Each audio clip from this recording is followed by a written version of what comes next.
Good morning, good afternoon, good evening, whatever time you're watching or listening to this. And welcome to this week's episode of the Non-Identity Podcast. Now, this week we're joined by a charisma coach who helps champion people to success on such competitions like the X Factor and The Voice. Sky, hi, welcome to the show.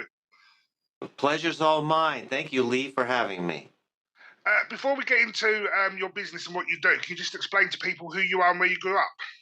Sure. So I'm Guy Monroe, the charisma coach. And what I teach people to do is I teach them how to, during high stakes situations, how to feel their feelings and keep their train of thought and express themselves and pull themselves deeply into the story. And that's what a charisma coach basically does for people. I prepare people for The Voice, for X Factor, and for TEDx, the big red dot, or presenting on the big red dot. So I teach people how to do that. And I'm from Austin, Texas, USA, bang, bang, where the Yeah. Cowboys live. Yeah. And it's really a pleasure to be here. And I've spent the past 20 years really exploring how the greatest singers in the world do what they do, how the greatest actors in the world do what they do, and how they convey truth and confidence and sincerity. And I teach people how to do that themselves as well, that skill. The reason behind getting into that from like childhood, was you like a shy child? So I wasn't a shy child, but I grew up in a small town in Palm Springs, California.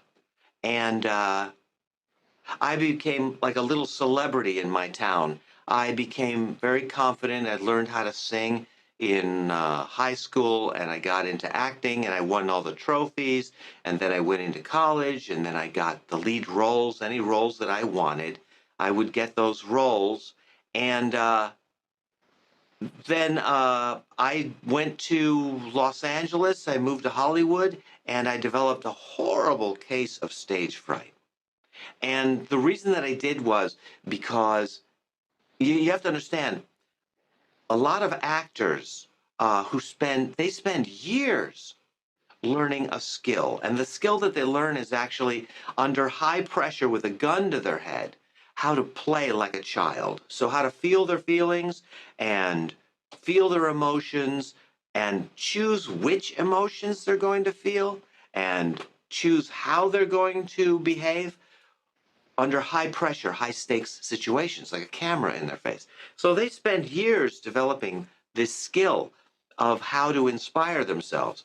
Whereas I really didn't. I basically guessed my way through it. I didn't spend enough time on it to really understand that you can create stage fright for yourself if you approach this process incorrectly. So when I moved to Hollywood, I got this huge case of stage fright, so bad that every audition, commercial and film audition that I went to, I freaked myself out so badly that I couldn't do the auditions. The red light would go on, everyone was supportive, but I turned it into a nightmare. And I didn't know I was turning it into a nightmare, as a lot of people don't know that they're turning it into a nightmare. And they're actually frightening themselves in an attempt to do well. So, years later, fast forward, I always loved singing and I always loved performance. So I became a voice coach. And very quickly, people came to me and said, I get afraid when I go on stage and I don't know how to manage it and I don't know what to do. So I developed techniques. I explored, I reverse engineered what creates confidence and how I do that. And I found out that, wow, we can really frighten ourselves or we can really inspire ourselves authentically if we know what we're doing and how to do it. And so I started teaching other people how to do it. Going back to your audition days and stuff like that, in the entertainment industry, there's a lot of rejection. How did you manage to cope with rejection, and what tips do you give to others for coping with that? Everyone will tell you that it's the most vicious aspect of the industry, of an industry where you have too few jobs and way too many people available and trying to get those jobs. So there's a tremendous amount of skilled people that are facing tremendous amount of rejection. So you have to take on a philosophy about that. And the best way to look at it is basically you can't look at it like an employee looking for a job. An employee looking for a job, getting a job where you can punch a time clock, show up every morning and punch a time clock and you got your job. You can't look at it that way. You have to look at it from the standpoint as an independent business person who is attempting to build a career and you're competing against yourself because you're in an industry where everything is subjective. And that means that it's the whim of another person to choose you. So I'll give you a perfect example. How you face rejection. It's about your how to make it about your personal best, as opposed to they have to like me. Perfect example. X Factor or The Voice. So you love singing, you love performing. I know a lot of professional musicians that would never in a million years even subject themselves to that. They just won't sign up for it. However, the people that do have to approach it in a very unique way. And that is, you're going to go into this environment where there's going to be 350 to 400 people in line who are going to audition, and it's a series of auditions. You might audition 3 times, have to win 3 times before you even get on the show. So what you ask yourself, what do I have control of? This is how you tend to yourself. You have to get on your side. You have to be on your side. You have to be nurturing and loving to yourself. And you have to say, what do I have control over? Do I have control over whether or not they choose me? No, I don't. If you ask yourself honestly, you don't. And hell, it might even be rigged. Some of those shows, they audition when they go to towns and stuff, and they're looking for people, and they show up in a town. What they'll do is they might be looking for clowns. Yeah. That means they might be looking literally for people who are a nightmare, who sing flat, have no sense of self-awareness, and they don't even know that they're singing flat or whatever. People that just shouldn't even be auditioning. And those people you would refer to as clowns or amusement. It's a cruel thing, but they can be looking for that. So they may be going to Houston, Texas, and they may be auditioning 400 people, and they may not even be looking for you. So what does that mean? How do we deal with that? Well, the actor or the singer has to look at it like you spend your lifetime working your personal best, which means life is an audition. Yeah. So what do I have control over? Do I have control over them saying yes? No. But what I do have control over, if I'm a singer, I have control over this song, how I approach this song. I have a control over my emotions and managing my emotions under this high stakes situation or circumstance. And so the actor or the singer will work on developing their skill and their ability to have an agenda, which is the adult component. That's the train of thought, maybe the memorized lines, maybe the comedy skit, whatever it happens to be. That's the adult component called the agenda. So you have to get that all down. And that may take some critical thinking and some negativity to pull that one off. What am I screwing up with? What am I not doing right? How well or not well am I doing it? Then you have to rehearse the child component, which is your ability to play in the moment during high stakes while you're being judged, because the adult component is pretty much a lifeless thing. But what gives it life is the playfulness behind it. That's what gives it life. You see, whatever your agenda is and the mental component and however you inspire yourselves, we can't read your mind. So we don't know how you're inspiring yourself. The lyrics of the song or the lyrics of the poetry might be inspiring. The words of the poetry might be inspiring you, but they really don't have to. You could let your mind drift towards birthday parties and special events while you're saying this line of the poem, while you're singing this line of the poem. But the Key is you must inspire yourself. And to the degree that I get inspired is to the degree that the audience gets inspired. So we learn how to manipulate the audience by manipulating ourselves. So instead of going after the audience, you go after yourself. So you rehearse the playfulness of the piece, which is the greatest miracle, right? Because most people say, I could never do that. Well, of course you couldn't, probably because you don't know about the playful component. You only know about what you were taught in school, which is the agenda, the adult component. Do it well, get it right. Don't forget the words, hit the high note, all of those components. But you don't understand that the miracle of performance is the ability to play while you're being judged, the ability to play while you have a gun to your head. These are called high stakes situations. So all social situations are high stakes situations. You're going to be judged. You're going to be evaluated as a person. Your intellect, your talent, your skill, we're always being judged. So people who do this professionally train themselves to make it a personal mission and a personal win of going after themselves instead of going after the audience. Does that make sense? Yeah, no, I totally resonate with what you're saying. So for my day job, I teach young people who have been sent out of class, and we do a lot of self-reflection work.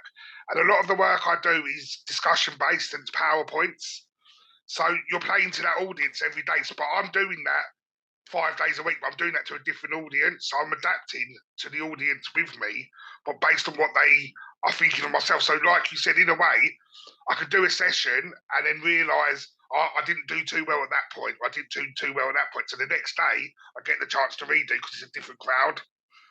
So therefore, it's like a performance every day. And like you said, yeah, if you pander to everyone else, you don't keep the affinity of you, and then people ain't gonna like you for you. Right. So we must like ourselves. Yeah. We must stimulate ourselves.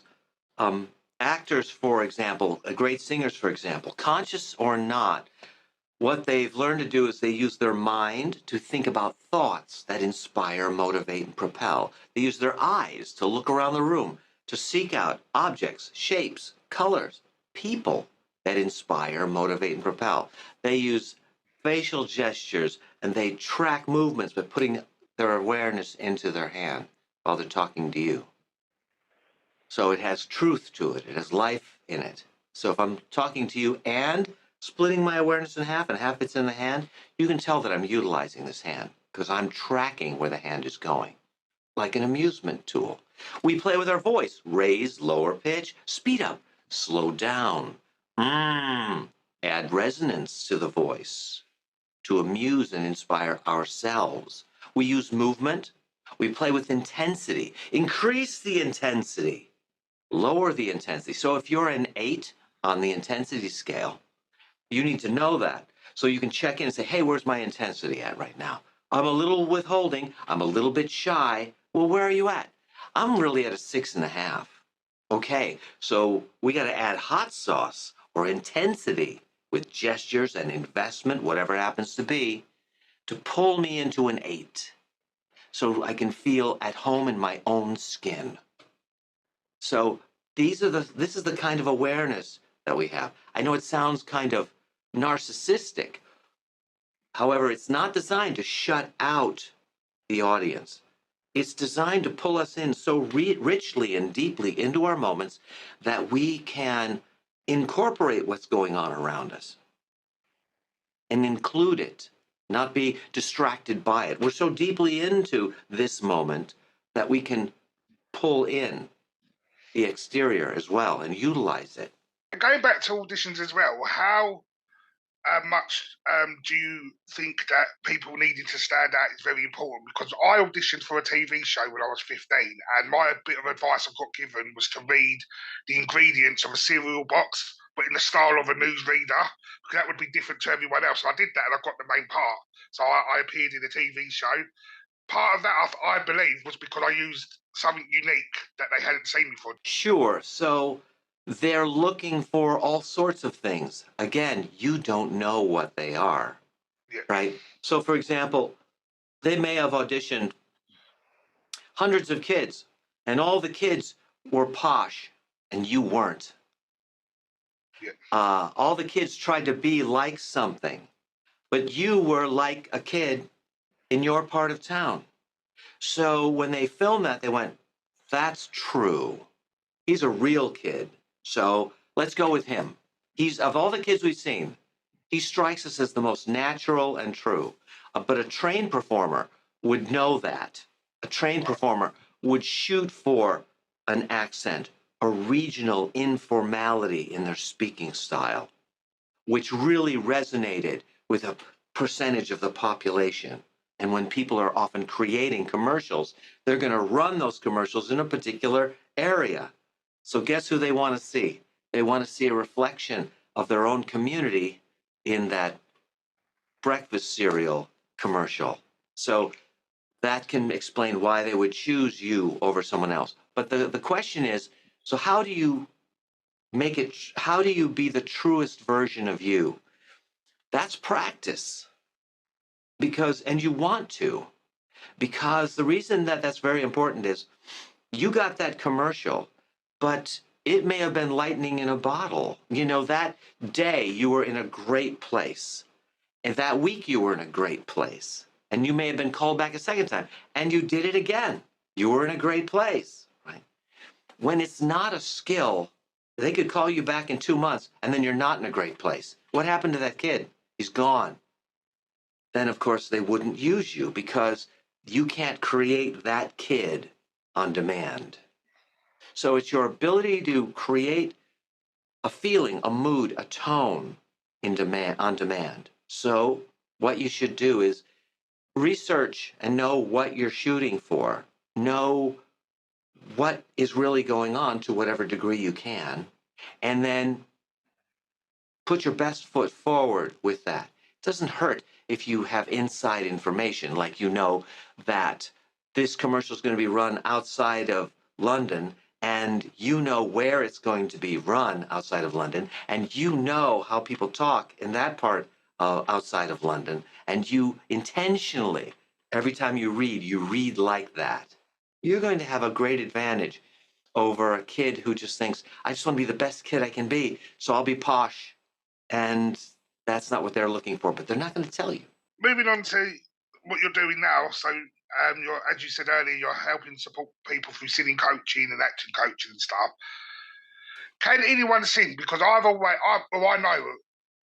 I can't sing. I'm not a very good singer. Like going back to the scale you said, I'm like a 2 or a 3. So how do you help elevate someone who's a 2 or a 3 up to an average or above? Sure. So, like swimming, like dancing, singing is a skill. And to the degree you can really honor yourself personally, like how you would approach dancing, uh, meaning if you don't know how to dance, you would go for the most tasteful, simplistic structures you could initially, and that can blow people away in dance. So too with singing. So singing is about a few moving parts. One is the ability to hit a pitch.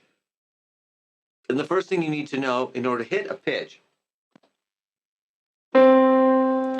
is, in order to do that, you have got to know that vowels allow us to hit pitch All right, okay. and that consonants don't.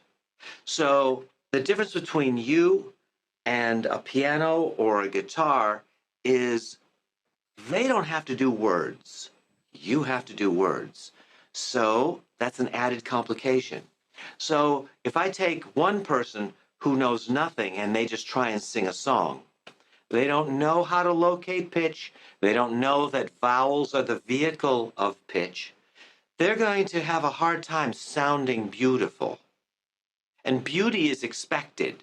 So there are two components fundamentally, beauty and the beast. So beauty would be knowing that the vowel is the vehicle.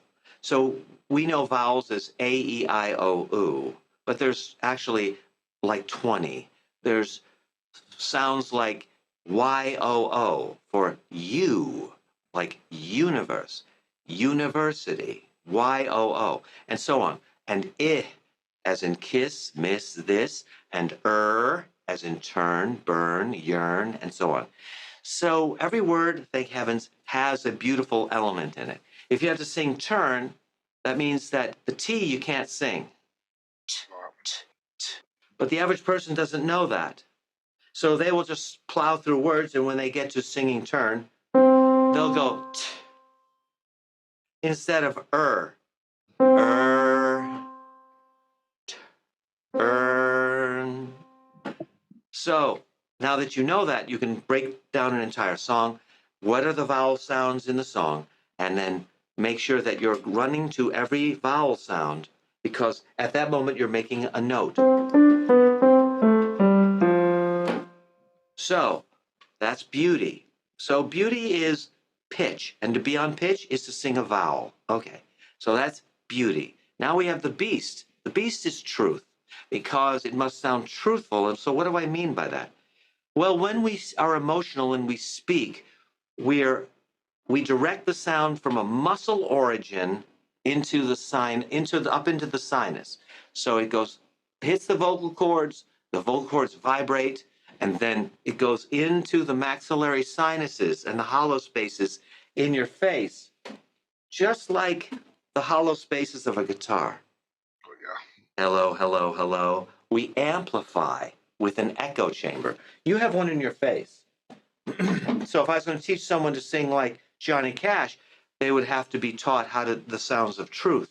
And the sound of truth is angling your sound up so it winds up in the sinus. And so it ricochets around. It gets caught, not out into the room, but into the sinus. And it ricochets around, creating more frequencies. High frequencies we call overtones. The low frequencies we call undertones.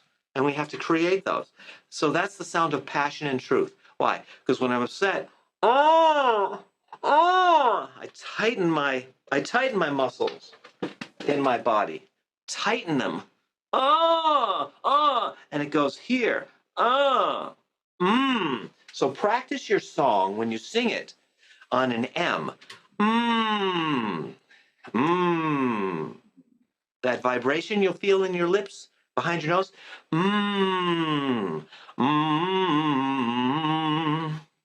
That's truth, or the beast. So I have to sing, which is the beauty, and I have to do the beast at the same time. This is what beauty sounds like by itself. I hurt myself today to see if I still feel. I focus on the pain, the only thing that's real. So that'd be kind of Johnny Cashy. But it doesn't sound like Johnny Cash because we're missing truth. So can I hum like a kazoo and sing? Now I could sound like Johnny Cash. Mm-hmm. Mm-hmm. Mm-hmm.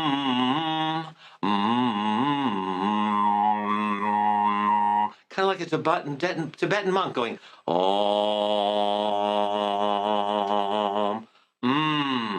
I hurt myself today to see if I still feel. I focus on the pain, the only thing that's real. Well, yeah. So see the difference? The only thing that's real, the only thing that's real, the only thing that's real, the only thing that's real. I've I've got a massive tissue below my eyes that blocks my nose, so I can't breathe in and out through my nose. So to get Oh, good. I'm glad, because that's another myth. When we breathe, we grab it, we crush it, and we buzz it. So you heard the buzzing, but yes, you didn't notice me grab it. no, To inhale for speech or singing, always through the mouth, okay, never through the nose. Why? Because the nose is for Italian restaurants and yoga class. Takes an hour and a half to fill the lungs, because you go through a filtration system and a hydration system. You do all of those things. So you want to inhale through the mouth, keep the chest lifted high, put it under pressure, and trap the air. like a baby inside of you, and hold your breath. That's grab it, and then hold it is crush it, put it under pressure, like a giant bagpipe, that big bladder filled with air. It's like a big bladder. So that's what your lungs do. Crush it, and then let the air out very slowly when you sing. Very slowly. Because you want that, the longer you can keep the air in your body, the longer you can speak.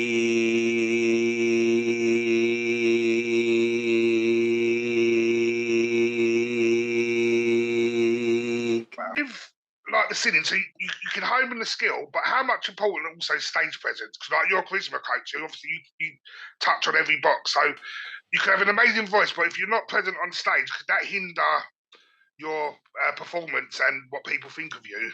Yeah. So what you have to do is you've got to be able to pull yourself in to the moment. And this is strange to most people because we only know how to play tennis with each other. I hit the ball to you. Hey, Lee, how's it going? Oh, God, it's going great. Thank you very much. I have a great day. How are you doing today? I was playing with my cat. It was amazing.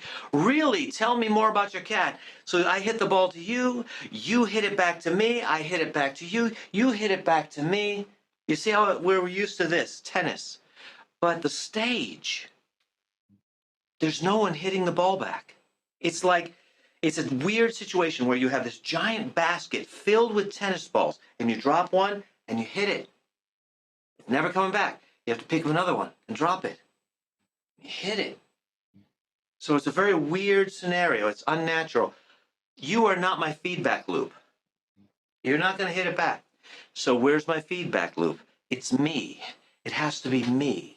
So you spend the entire time, charisma is on a scale of 1 to 10, pulling yourself into this moment with inspiration. So we use our mind to do that most of the time. There are tools like taste the chocolate. There are tools like see it when you say it. The fat black cat sat on the mat. To the degree that I can see it is to the degree that the audience can see it. Taste the chocolate means the moments when you're saying something. You could be using wordplay. The fat black cat. I'm playing with words to inspire myself. And to the degree on a scale of 1 to 10 that I can inspire myself, I've just inspired you. You can't read my mind, but you can feel everything I feel. So I'm a guardian of what I feel. I keep myself inspired authentically. I pace myself. It's kind of, there's a level of excitement that I keep it at. A level of tension. If it's too tense, I have to learn how to calm myself down. If I'm too bored, I got to learn how to increase my intensity more so I'm more passionate. So we find that equilibrium place. So charisma is the ability to really learning how to sell yourself. I guess a good analogy in sales would be Tony Robbins. If I was to interview him and I said, Tony, who's the hardest person to sell in an auditorium, in a coliseum, 6,000, 10,000 people? Who is the hardest person to sell? A beginner would say, well, it's the audience, of course. I have to sell them. But what an experienced speaker like Tony Robbins knows is you guys are staring at me. So what if the real game is I sell myself, and to the degree that I'm sold, I just sold you. That's what charisma is. So we'll go back to the feedback loop. Audience is lousy for TEDx as a feedback loop. I'll look into the eyes of the audience and I'll be just fine. Really? Have you done it before? Because when you're standing on that red dot and they hit you with those floodlights, you can't see shit. There's no other faces. It's just a big foggy cloud of blinding light. So where are you going to get your support from? Where are you going to get your inspiration from? You have to get it from within yourself. from within yourself. So charisma is not, hey, everybody, I just flew into town and boy, are my arms tired. I hope they like it. Never that way. That's why people like Johnny Depp will never go into a theater and say, did you believe me? Were you pulled into the moment? Because he knows from experience, to the degree that Johnny Depp has captured Johnny Depp is to the degree he already captured you because your eyes are on him, feeling his feelings. You can't tell if he's telling you can't vet the words. There's a unicorn living in the mountain until you go to the mountain to see if there's a unicorn there. But if he strongly believes that there's a unicorn in the mountain when he says there's a unicorn in that mountain, all you can do is look for doubt, look for lies in his eyes. You won't find a lie in him. That's why we love our favorite actors and follow them for years, because they never lie to us, whether they're in a rocket ship, whether they're in a spy movie, whether they're playing an idiot, or whether they're playing a genius. They never lie. Back to that trial, because he knew it was on TV, do you feel that he drew on all them skills that he'd learned over the years as an actor? Of course. I'll explain it to you this way. I had a man recently who was in a court custody case for his daughter. The mother of his daughter didn't want him to see his daughter, and he wanted to see his daughter. And she's kept that daughter away from him for a long time. So he's going to go to the court of law, and he's going to try and win some time with his daughter. So the defense team filmed him, and he literally was like this before he called me. I'll make up his name. So, Steve, tell us about your daughter and how much you love her. I love my daughter with all my heart. She means the world to me. I care greatly about my daughter. I love her. And they went, you look like a stalker. No jury is going to want to give you 5 minutes with her or judge if you're like that when the court occurs. So what we did was he and I rehearsed him thinking about loving moments with his daughter. And I trained him to believe that the courtroom was actually seeking justice for his daughter. Therefore, they wanted the same thing as he did. I made him believe this story. To make him believe that the prosecuting attorney, the opposing counsel team, actually wanted what's best for his daughter. So I taught him how not to lie. I taught him how to inspire himself authentically every moment when he talked about his daughter. So he would get naked emotionally. Instead of protecting and shielding himself, he would open up and he would go, I love my daughter with all my heart. She's amazing, and I want the best for my daughter. No lies in him. It's not about being slick or cool or hiding. It is about not lying. Now, example, I had a guy who was doing a presentation. I was teaching him how to win a sales presentation. And he's doing his slideshow, and he's going blah, blah, blah, blah, blah, blah, blah. And man, I'm bored to tears. His investment level, scale of 1 to 10, he's a 4. He doesn't believe it. I don't believe him. He's just reading the cards on each slide. Blah, blah, blah, blah, blah, blah, blah, blah, blah. And then all of a sudden he goes, blah, blah, blah, blah, blah, blah, blah. He goes, and I know that if this city council agrees to proceed with this program and builds this amusement park on the beach, all of the financial problems for the community are going to disappear. And the city's going to become incredibly wealthy. And I went, whoa, there's no lie in you. What did you do? What, you mean when I got to slide number 14? Yeah, because that's when it came to life. Well, I'm afraid to tell you the truth, but all of a sudden you told me to let my mind drift towards thoughts that inspire, because I couldn't find anything on the presentation that was inspiring. So I let my mind drift to anything that inspired me. And what popped in my head was this large-chested woman that I know, and I just saw her in my mind without any clothes on while I was reciting that card. And I said, excellent. And he said, I can't do that. This is a city council meeting. I can't be thinking of naked women. I said, wait a minute. It wasn't that you were thinking of a naked woman. It was she appeared out of nowhere as a source of inspiration, and you went with it. So you were authentically inspired. Here's the agenda. You're authentically inspired. And so you brought life and truth to the words that were on that slide. And he said, great, I'll think of naked women when I do the presentation. And I said, you'll do no such thing. She appeared, that's why it worked. It could be a birthday party, a vacation, a skiing trip, you swimming in the ocean when you were 15 years old. I don't care. Your cat's playing. I don't care. But you truly let yourself drift into something that was inspiring, and you said it. The reason that Johnny Depp was so amazing in that courtroom was because Johnny, under a high stakes situation, is amazing in his ability to tell the truth under any circumstance. Now, it doesn't mean that the words were true, because he's a skilled technician.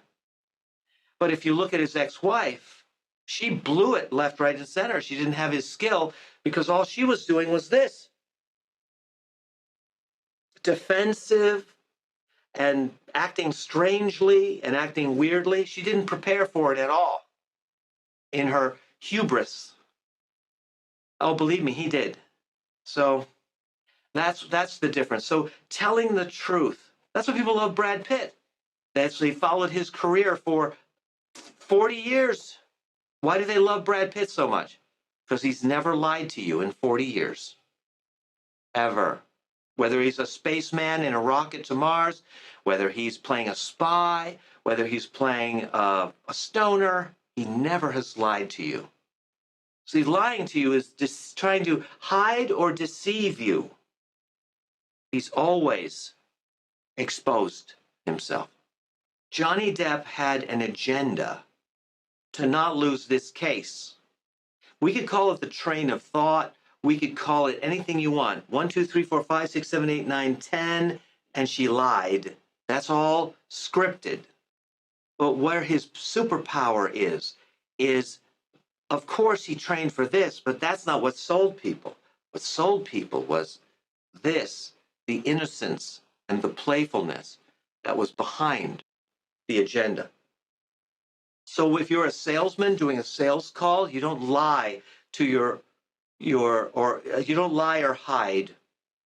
And that's why people train with me, because if you are afraid and you are nervous and you have a phone call to Bahrain for money and you're full of fear while you're doing your agenda, so you're running fear behind your agenda, they won't think that you're afraid because you care and you love so much. They're going to think that you have no trust in what you're presenting. So that will equate as a lie. Now, if you had faith, hey, how's it going? How are you doing? I don't care how you get it. Real faith in the moment, generated right now as a skill, real faith. While you're doing the agenda, they will think you have faith about the pitch. That's how it works. So when I say tell the truth, it's not about just stripping off your clothes and having no agenda. You're missing the point if you think that's what it is. It's more complicated than that. Brad Pitt memorizes his lines for the movie and action.